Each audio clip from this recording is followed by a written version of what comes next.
Boa noite a todos. Sejam todos bem-vindos a mais uma quarta-feira de estudos do Evangelho de Jesus. Para quem está assistindo pela primeira vez essa apresentação, nós sempre iniciamos com uma oração, depois nós temos as vibrações, depois uma palestrinha falando de um tema da doutrina espírita, depois o estudo de um trecho de um dos capítulos do Evangelho. Esse estudo é sequencial. Gostaria de lembrar também a todos sobre os nossos cursos, né, que também estão sendo ministrados online.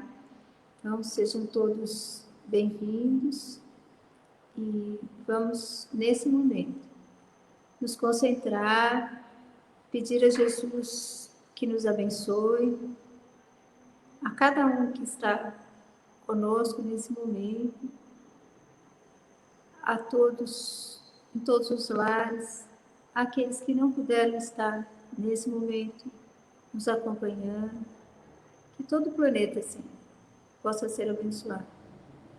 Pedimos permissão a Jesus para iniciar mais um estudo dessa noite. Que nós que vamos ouvir possamos ser intuídos pelos nossos mentores a entender da melhor forma possível o que nos vai ser explanado. As explanadoras que sejam abençoadas, iluminadas, que essas mensagens reverberem em nosso espírito, em nossa mente, para que possamos aprender mais um pouco essa noite. Que assim seja. Agora nós vamos apresentar a Alzira, que vai fazer uma palestrinha. Boa noite a todos. Estamos mais uma vez aqui reunidos para estudar a última parábola desses estudos da parábola que foram desenvolvidos durante esses meses. E a parábola que nós vamos estudar hoje é a parábola do fariseu e do publicano. Então, vocês têm aí duas figuras representando o fariseu e outra representando o publicano. O fariseu, orgulhoso, de cabeça para cima, e o publicano, cabisbaixo, contrito, em oração. Então, vamos ver o que Jesus nos disse sobre isso. Jesus contou esta parábola a alguns que confiavam em si mesmos como sendo justos e desprezando os outros. Então, Jesus disse o seguinte: subiram 2 homens ao templo para orar, um fariseu e outro publicano. O fariseu, posto em pé, orava dentro de si desta forma: ó Deus, graças te dou, que não sou como os demais homens que são ladrões, injustos, adúlteros, e nem ainda como este publicano. Jejuo 2 vezes por semana e dou o dízimo de tudo quanto ganho. O publicano, por sua vez, estando a alguma distância, não ousava nem levantar os olhos ao céu, mas batia no peito, dizendo: ó Deus, sê propício a mim, pecador. Digo-vos que este desceu justificado para a sua casa, e não aquele, porque todo o que se exalta será humilhado, mas o que se humilha será exaltado. Então, o que significa esse desceu justificado? Significa que o Pai, nosso Pai, Deus, o perdoou pelas ofensas ou pelos deslizes que ele teve, porque ele era humilde. Então, vamos ver quais são os objetivos dessa parábola. Por que Jesus falou sobre isso? Primeiro, destacar os malefícios do orgulho e os benefícios da humildade. Apontar o orgulho, de seita, religião, classe, família, orgulho pessoal, todos os tipos de orgulhos, como elemento prejudicial à salvação e, ao mesmo tempo, ressaltar quanto a humildade pode valer-nos ante a justiça divina. Esclarecer a respeito da qualidade da prece, importância da oração e nossa atitude ao orar. Vamos entender as particularidades da época em que Jesus viveu e quem eram o fariseu e o publicano. A seita dos fariseus era influente. Naquela época era chamada de cabala. Ela era uma seita dominadora, cheia de cerimoniais. A religião era mais um meio de subir na vida do que orar para Deus. Os fariseus tinham aversão aos publicanos. Os publicanos eram os cobradores de impostos e ninguém gostava deles. Os fariseus tinham uma filosofia que hoje nós conhecemos como aquela frase, né? Aos amigos, tudo. Aos outros, a lei. Então, era como se os fariseus falassem. Aos amigos fariseus, tudo. Aos outros, a lei. Os publicanos trabalhavam para Herodes, que era o governador da Judéia. Aquele que mandou matar Jesus, etc. Século XX, o que significa o nome publicano, ou o que significou o nome publicano no início do século XX? Ele se estendeu a todos os que tinham administração do dinheiro público. Designavam os agentes de negócios pouco escrupulosos, sem comentários, não é? Então, vamos lá. Olha o fariseu orando aí. Cabeça altiva, né? Todo orgulhoso de si. Então, os fariseus, eles tinham conduta aparentemente irrepreensível, só pelo lado de fora. Se achavam justos, arrogantes e dominantes. Desprezavam os que não pertenciam à sua classe. Gostavam das práticas exteriores e do culto das cerimônias. A religião para eles era uma aparência de virtudes, mas na realidade era um meio de subir na vida. Eles eram hipócritas, inimigos das inovações, cheios de orgulho e de excessivo amor ao domínio. Apreciavam suas interpretações como as únicas certas. Eles eram os donos da verdade. Tratavam os partidários das outras crenças, das outras religiões, com ódio e desprezo. Eles também acreditavam na imortalidade da alma, nas penas eternas e na ressurreição dos mortos. Agora vamos ver o publicano. O publicano é aquele homem que se postava humildemente de cabeça baixa. Ele era o coletor de impostos para Herodes. Eles eram, para os fariseus, homens desprezíveis, de baixa sociedade, portanto, cheios de mazelas. Eles eram conhecidos na época como ladrões, injustos e adúlteros. Lembrando que adúltero naquela época era todo aquele que cometia os deslizes, que hoje a gente chamaria de pecados, vamos dizer assim. O publicano da parábola, ele conhece seus defeitos. Então, ele sabia que ele tinha defeitos. Ele sabe que é pecador e demonstra com atitude cabisbaixa, ele demonstra humildade. Vamos agora ao texto evangélico. Jesus contou esta parábola a alguns que confiavam em si mesmos como sendo justos. A parábola começa assim, desprezando os outros. Então, ele contou por quê? Porque essas pessoas tinham excesso de confiança que conduz a pessoa a julgar-se como sendo referência de justiça. Todos eram orgulhosos, vaidosos, tinham presunção e arrogância.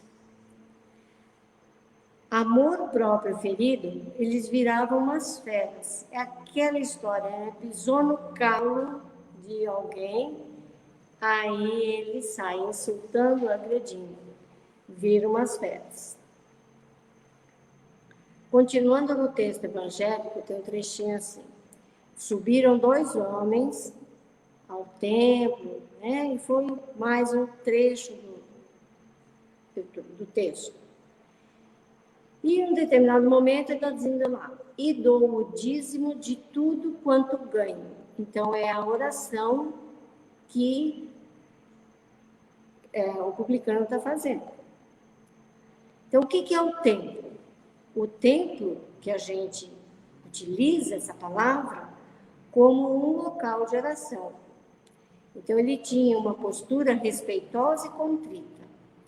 Mas o templo que Jesus falava era a nossa essência íntima.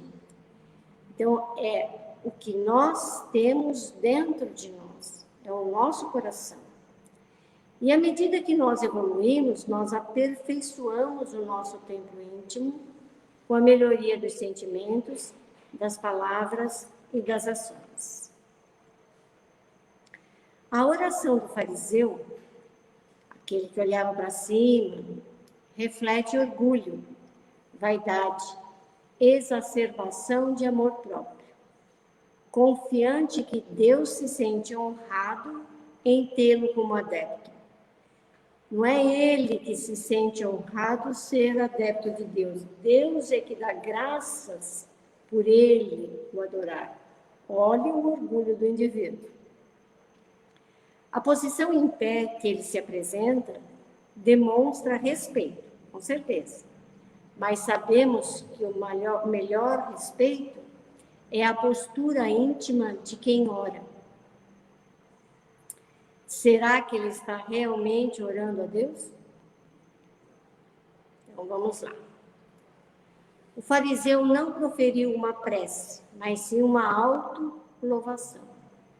O fariseu disse que ele era o melhor, ele dava o dízimo, que ele desprezava os outros com a postura dele. Ele revela preconceito e discriminação quando se compara ao publicano. Tem desprezo e imaturidade espiritual. E Jesus não prescreveu jejum aos seus discípulos. E ele fez questão de dizer que jejuava. O publicano, aquele que tinha uma postura mais humilde, dizia assim. O publicano, porém, aí vem como o publicano estava orando. Então, no final da parábola, Jesus diz, porque todo aquele que se exalta será humilhado, mas o que se humilha será exaltado. O publicano está em posição humilde, de longe, ao se dirigir a Deus. Ele nem olha para o céu, para cima. Jesus aprova o seu comportamento, então ele diz que o publicano está justificado. Então significa que ele está perdoado. O orgulho é um dragão devorador que destrói todas as qualidades do espírito, enquanto a humildade ao olhar de Deus nos revela a dignidade dos justos. Vale mais ser publicano e miserável do que fariseu coberto de ouro e de pedras preciosas. Esse texto está no livro Parábolas e Ensinos de Jesus, de Caibá. Para Deus, não devemos ter ostentação, cerimônias, devemos ser simples. As orações não devem ser um espetáculo. Deus não está interessado no valor do seu salário, mas sim como você o ganha. A humildade é a mais difícil das virtudes a ser conquistada no mundo atual, que, governado pelo materialismo, enfatiza o orgulho e a vaidade. Que Jesus nos abençoe.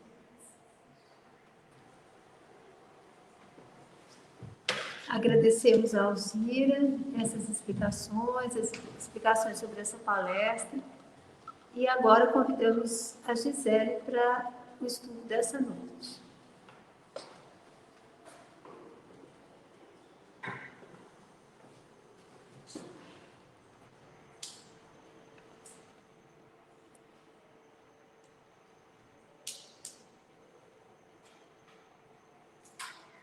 Boa noite a todos, sejam todos muito bem-vindos a mais um estudo do Evangelho. Que a paz de Deus, de Jesus, possa nos envolver, nos iluminar mais uma vez.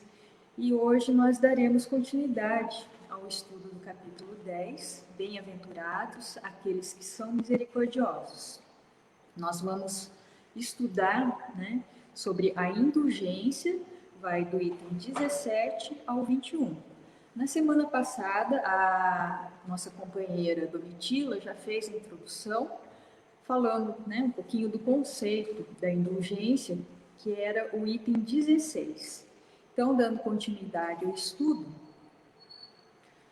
se nós tomarmos por base que o Evangelho, segundo o Espiritismo, é uma cartilha de conduta moral, escrita por Kardec, nós temos que o capítulo 10 faz parte das orientações contidas para a nossa redenção individual.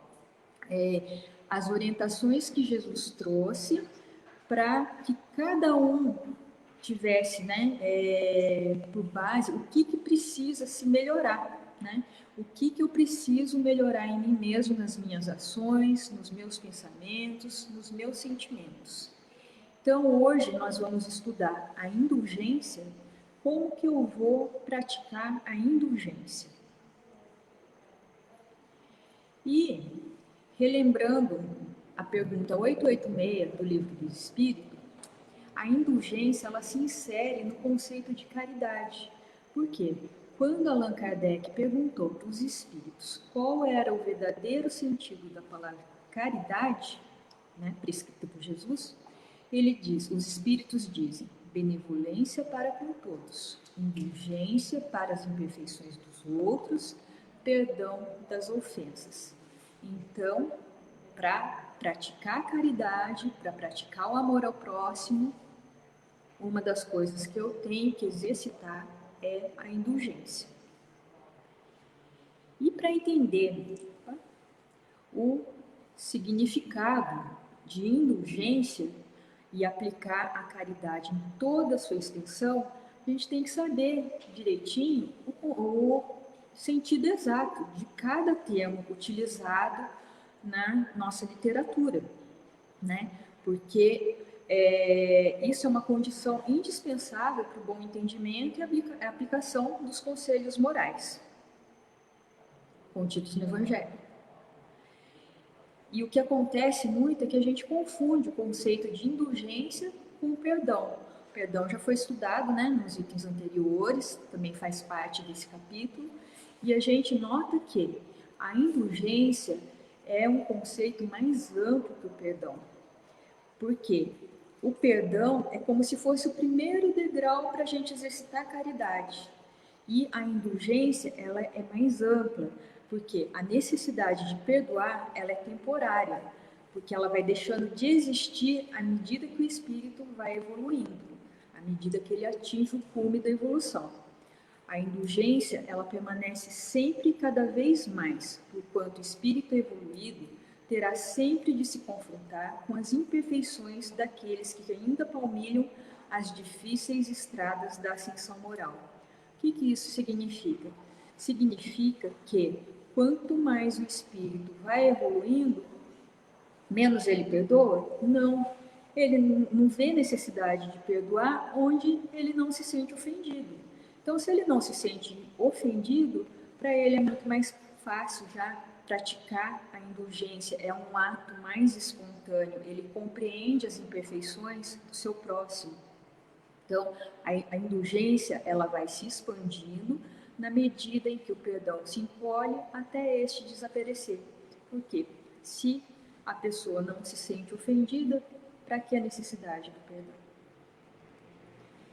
Então, né, nós temos que o perdão seria o primeiro degrauzinho para a gente exercitar a caridade.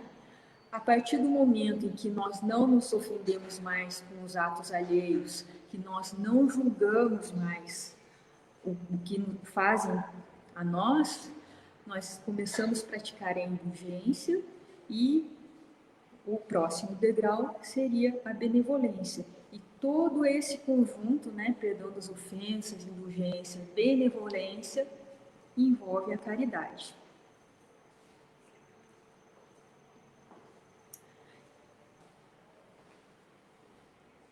E a caridade, então, né, não é à toa que está nesse capítulo Bem-aventurados os misericordiosos. E no item 17, no Evangelho, diz que nós devemos julgar com severidade nossas próprias ações a fim de corrigir desvios, selecionando atos que nos conduzam ao bom caminho. Então, Dona Alzira falou antes, né, do publicano, do fariseu. A gente viu que o fariseu ele se achava acima de qualquer suspeita, enquanto que o publicano ele reconhecia os seus próprios erros, né? E é isso que a gente deve fazer, reconhecer os nossos próprios erros, porque a partir do momento que a gente reconhece nossas imperfeições, eu sou mais serena, mais, como que eu vou dizer, menos rigoroso com os atos, né, daqueles que estão ao meu redor. E as ações do próximo, compete-nos apenas revelá-las, cabe a Deus o encargo de julgá-las. Isso se nós tivermos, né, o dever de revelar uma má ação de alguém. A gente, na dúvida, deixa para Deus julgar. E a indulgência deve nortear nosso comportamento, estendendo-se a todos que nos compartilham a existência. Devemos ser indulgentes para com os outros, porque também necessitamos de indulgência. A indulgência com o próximo abre a oportunidade de correção e trilhar o caminho do bem. Se nós estamos num mundo de expiações e provas, temos que ter a consciência que somos seres imperfeitos, seres em evolução. Então, como que eu vou ser rígido com o comportamento do outro se eu também tenho imperfeições? Então, saber que todo mundo, né, está trilhando o mesmo caminho de evolução. Tem que ter compreensão com o próximo. E quando ele diz que a partir do momento que a gente exercita a indulgência, a gente abre o caminho para o próximo, trilhar o caminho do bem, isso me fez lembrar bastante o que a Domitila falou na aula passada, né? Sobre aquele filme Os Miseráveis. O personagem, ele pratica o roubo, a pessoa que é roubada faz vista grossa, fala que não, que ele não roubou nada, tal, e ele fica tão tocado com isso que ele resolve trilhar o caminho do bem, resolve não mais praticar esses atos, né, errados. E a partir do item 18, o Evangelho vai dizer que se insistirmos em evidenciar os erros dos outros, é porque o orgulho ainda dita as regras do nosso comportamento. Muitas vezes a gente tem a mania de apontar o erro dos outros para encobrir o nosso erro ficar menos evidente. E isso é orgulho, falta de humildade. Evoluindo, nos conscientizamos de que nossa própria felicidade depende da felicidade que proporcionarmos aos nossos semelhantes.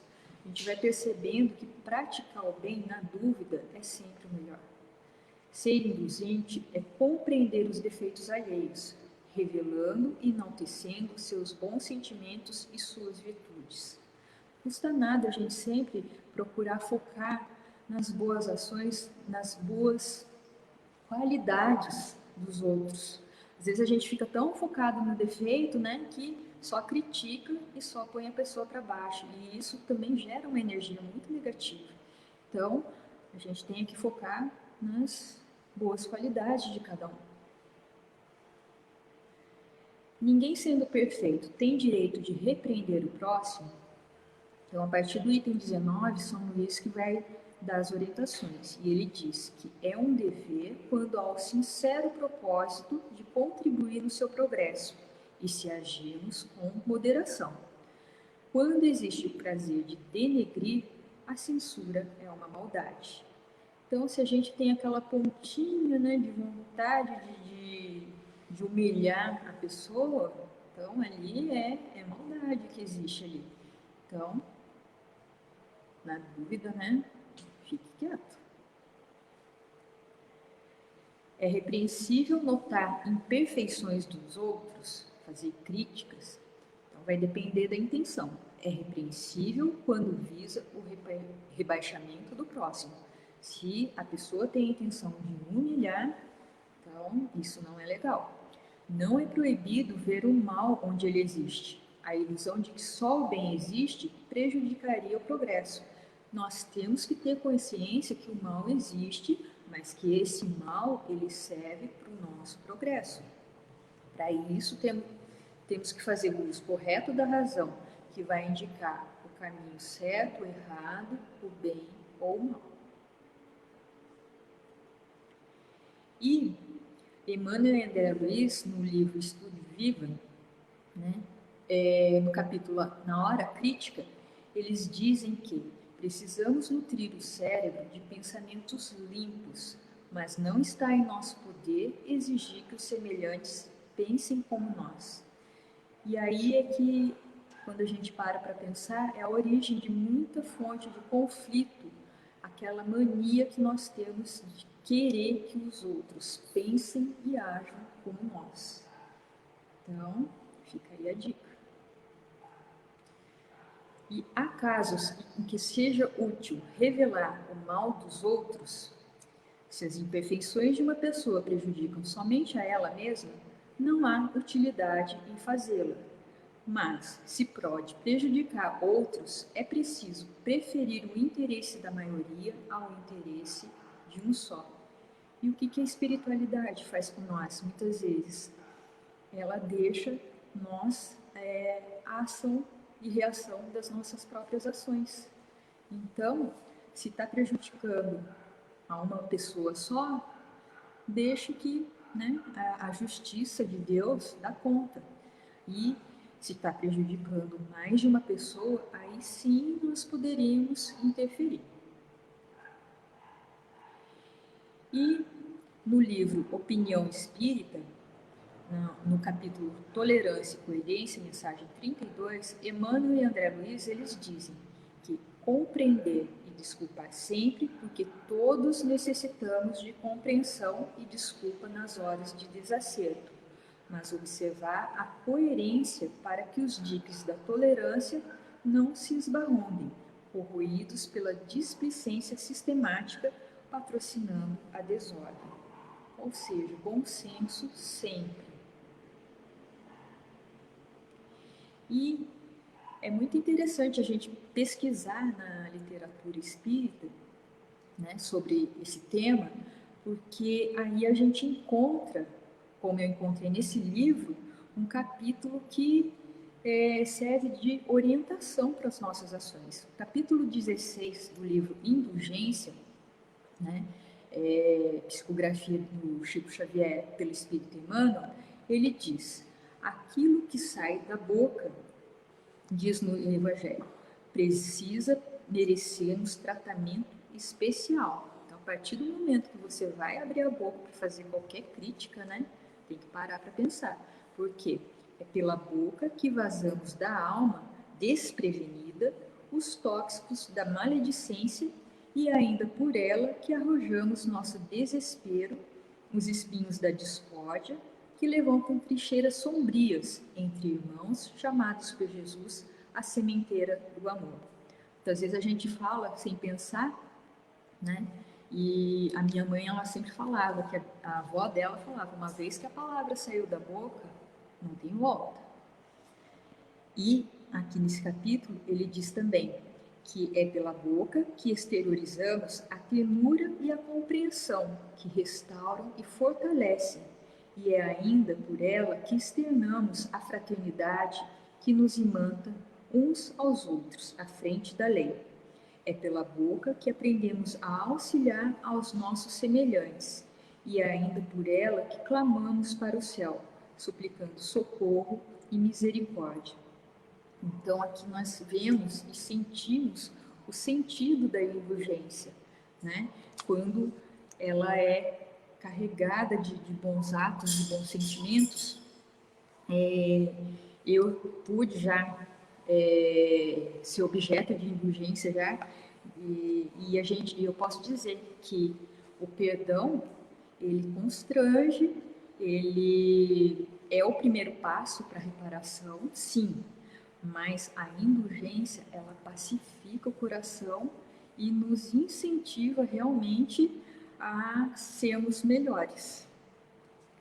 E aqui ele ainda diz que a língua revela o conteúdo do coração.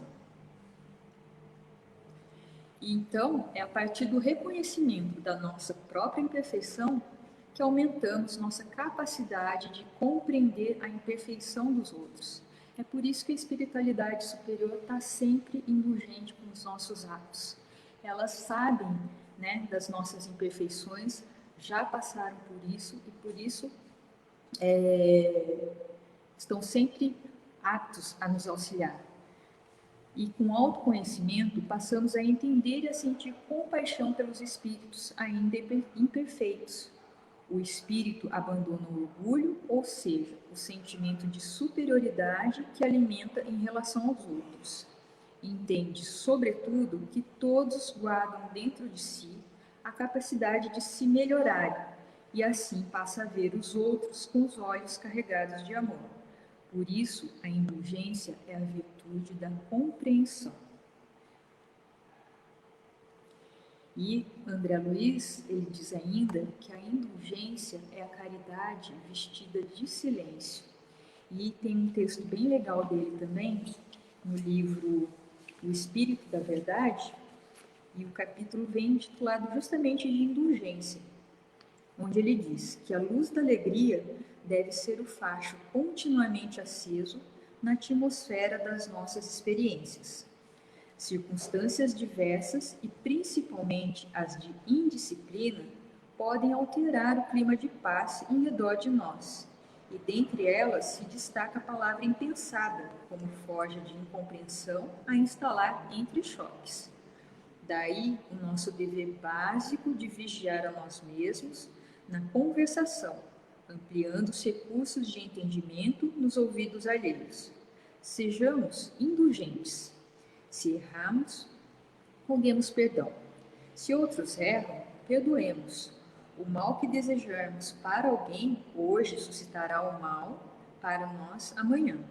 A mágoa não tem razão justa, e o perdão anula os problemas, diminuindo complicações e perdas de tempo. É assim que a espontaneidade no bem estabelece a caridade real. Quem não reconhece as próprias imperfeições demonstra incoerência. Quem perdoa desconhece o remorso. Ódio é fogo invisível na consciência. O erro, por isso, não pede aversão, mas entendimento.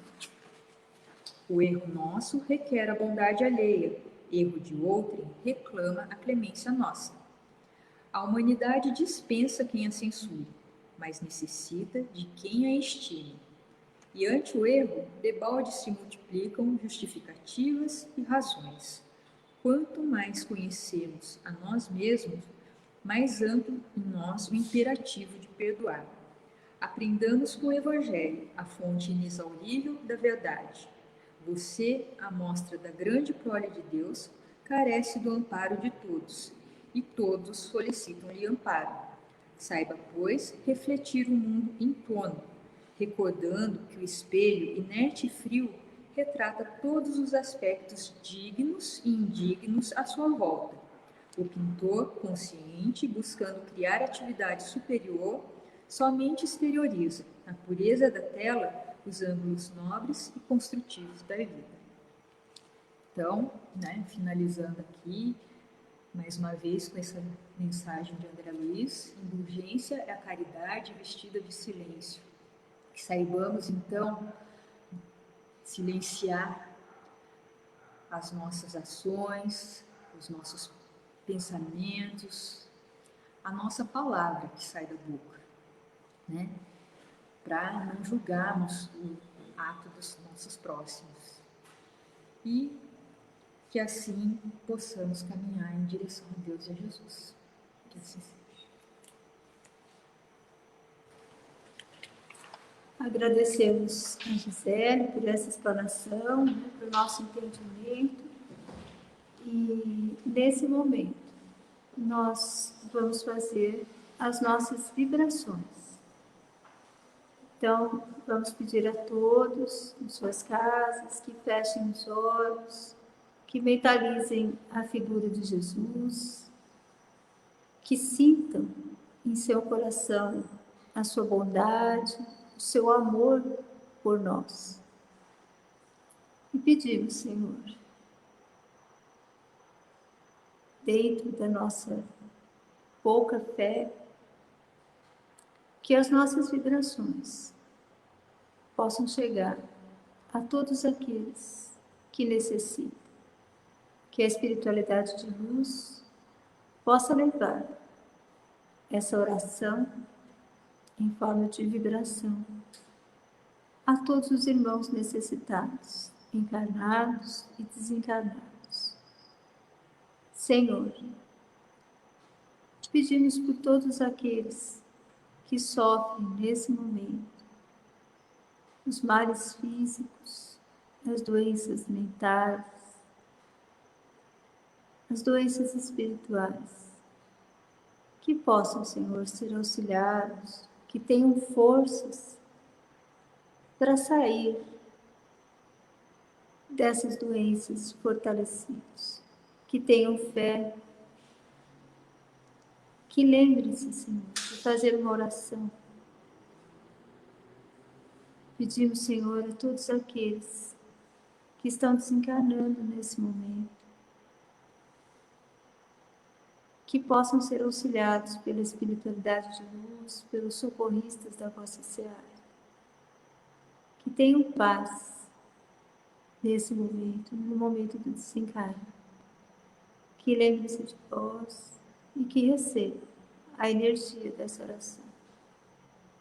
Pedimos também pelos irmãos que estão reencarnando, retornando ao plano físico da matéria, para que tenham luz, para que não se esqueçam do comprometimento espiritual, dos compromissos que assumiram enquanto na erraticidade, que possam cumpri-los, Senhor, que tenham forças, que tenham fé.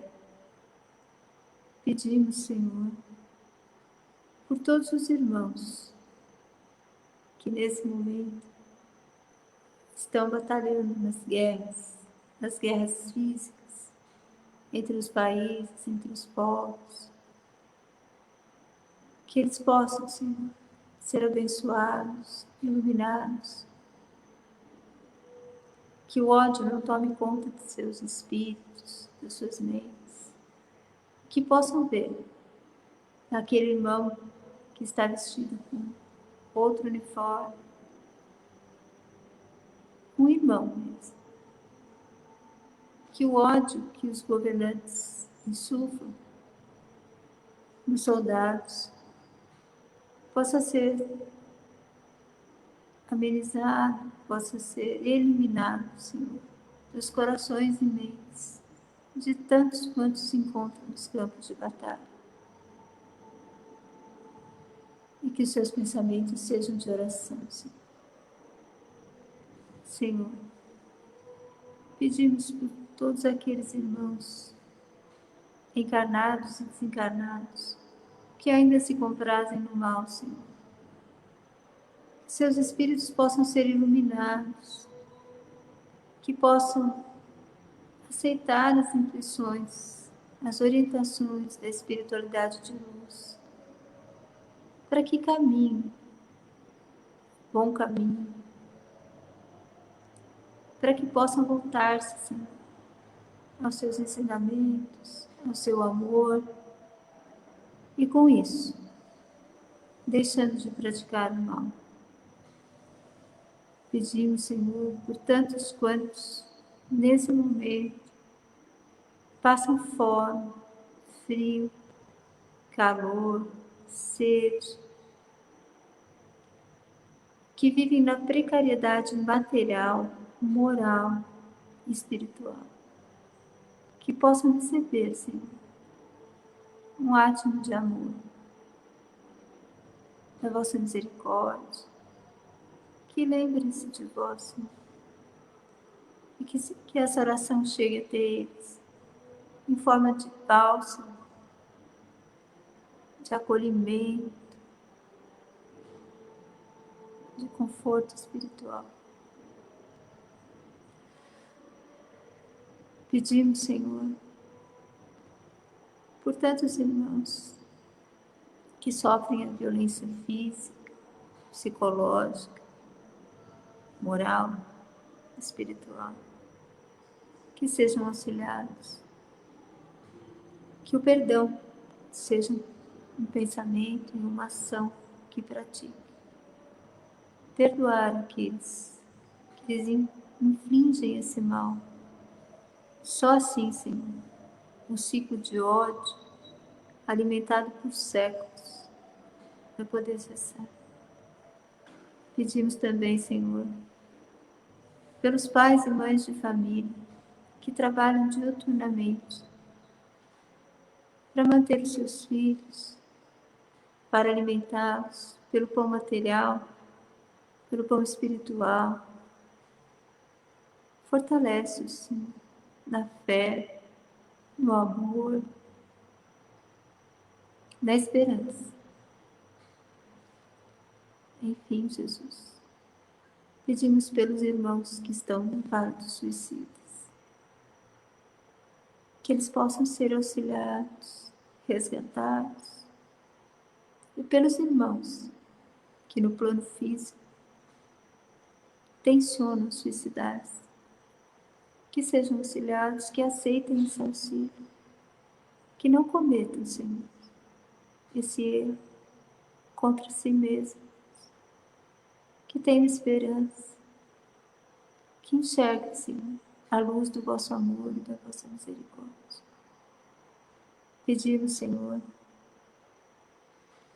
que ilumine todos aqueles que falam sobre as vossas palavras, os vossos ensinamentos, que falem com amor, com verdade no coração, para que chegue àqueles que estão ouvindo. Pedimos, Senhor, por todas as casas de oração, pelas igrejas evangélicas, pelos templos, pelas igrejas católicas, pelos centros espíritas, por todos os lugares, Senhor, onde os pensamentos se congregam e se unem sob a égide do vosso amor e da vossa misericórdia. Abençoe essa casa, Senhor, que nos abriga, que nos acolhe, onde aprendemos sobre a nossa escalada moral, espiritual. Abençoe a todos que nos proporcionam, Senhor, esses momentos. Ilumina todos os lares, todo o planeta, Senhor. Todos os espíritos encarnados e desencarnados, ligados ao orbe terrestre. Que assim seja.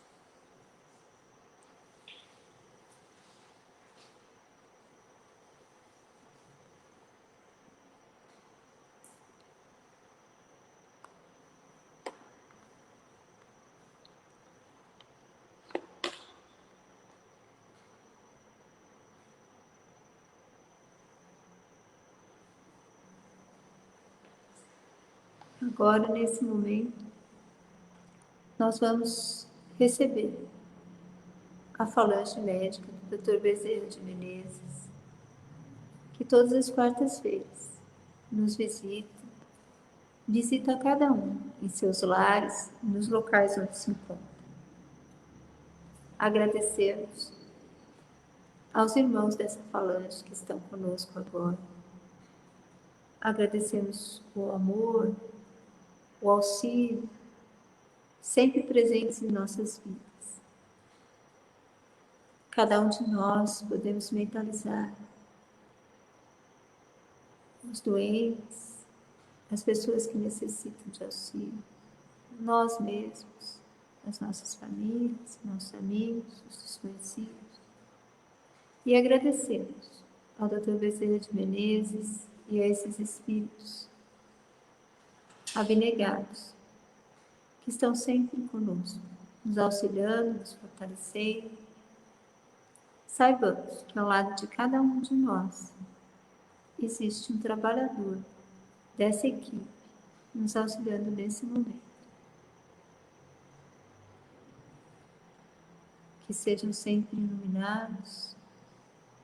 Benditos sejam os seus passos, o seu auxílio, suas ações.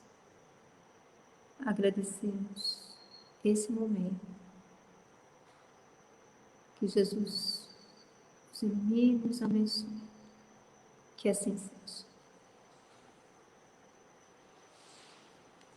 E agora, nós encerramos a nossa atividade, agradecendo a todos que estão conosco, agradecendo a espiritualidade dessa casa, aos nossos mentores, e que possamos passar essa semana em paz, com esperança, com fé. Que Jesus abençoe a todos os lares, e até a próxima quarta-feira.